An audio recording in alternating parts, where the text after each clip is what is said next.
आते हैं तो हम अपने अंतरात्मा की आवाज पर मतदान करेंगे।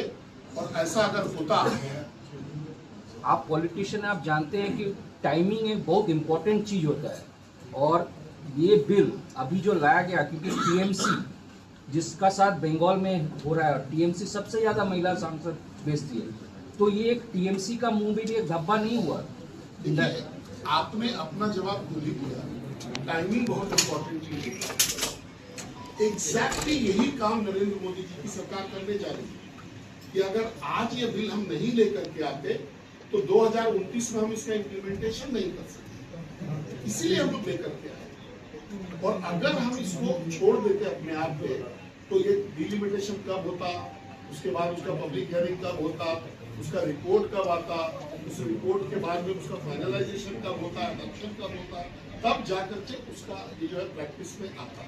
तो डेफिनेटली प्रधानमंत्री जी ने भी अपने वक्तव्य में 20 लाख से नीचे होता। झारखंड में तो ऐसे भी आदिवासी पॉपुलेशन के कारण ही रुका झारखंड में डिलिमिटेशन। तो आपको लगता नहीं कि आदिवासियों को उसमें नुकसान हो जाता है, फिर से डिलिमिटेशन हो जाता है?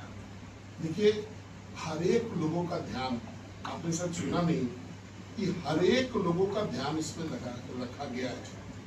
तो इसमें जितने भी सेक्ट है, एससी का सीट हो या एसटी का सीट हो, ये सारे सीटें बढ़ेंगी। अगर हम 50% उनका बढ़ा रहे हैं और 50% के भीतर उनका रिजर्वेशन भी बढ़ा रहे हैं, तो आज अगर 28 सीट है, 80 में 28 है, तो 120 में अगर उसी परसेंटेज में हम जाएंगे तो उनकी सीटें बढ़ेगी कि कम होंगी? बढ़ेगी। ये तो बड़ा सिंपल है। विपक्ष बोल रही थी 500 प्लस में जो है उसी में 33% आरक्षण दे दीजिए। तो विपक्ष बिल से बड़ा हो गया क्या? नहीं, उनका विपक्ष का काम ही है, देखिए, लटकाना, भटकाना और चीजों को विलंब कैसे करना। इसीलिए लेकिन उनका जो बिल में जो सार है, बिल में उनको 23 के हजारों हजार की संख्या में हमारी महिला नेत्री, महिला कार्यकर्ता रांची के सड़कों पर उतरेंगे और जन आक्रोश के साथ यह बताने का काम करेंगे कि मोदी जी हम आपके साथ हैं और कांग्रेस के खिलाफ।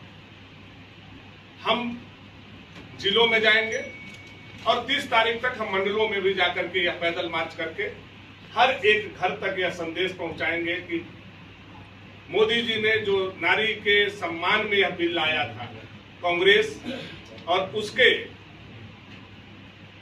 जो पार्टियां हैं सहयोगी, उन लोगों ने इस बिल को रोकने का कहा। आज झारखंड में आप जिस लोकसभा में हम लोग बैठ करके अपनी बातों को हम लोग रख रहे हैं, आप इसको उठाइए। और आप पत्रकार हैं तो आप लोगों को हम लोगों से भी ज्यादा घूमने का अवसर प्राप्त होता होगा। आप चले जाइए, ये बॉर्डर कहां से शुरू हुआ है, पश्चिम बंगाल से, और कहां तक ये लोकसभा जाता है, रांची के बॉर्डर। ये आपका डेमोग्राफी है। 6 विधानसभा एक लोकसभा में है। अगर इसको चारों तरफ से आप लोग देख लीजिए कि कितने पेरिफेरी में है, तो लगभग 700 किलोमीटर में ये आपका जमशेदपुर लोकसभा है। आप चाईबासा चले जाइए, सारंडा, इतना बड़ा जंगल, दुनिया का सबसे बड़ा जंगल आप बोल सकते हैं उसको सारंडा। आप उठाइए छत्तीसगढ़ का बॉर्डर, आप उठाइए उड़ीसा का बॉर्डर, आप चले जाइए झारखंड का बॉर्डर, आप चले जाइए छत्तीसगढ़ का बॉर्डर, उतना दूर तक आपका चाईबासा आपका बगल का लोकसभा से। यह डिवाइड होना चाहिए कि नहीं? आज की तारीख में लोगों की आवश्यकता है कि नहीं?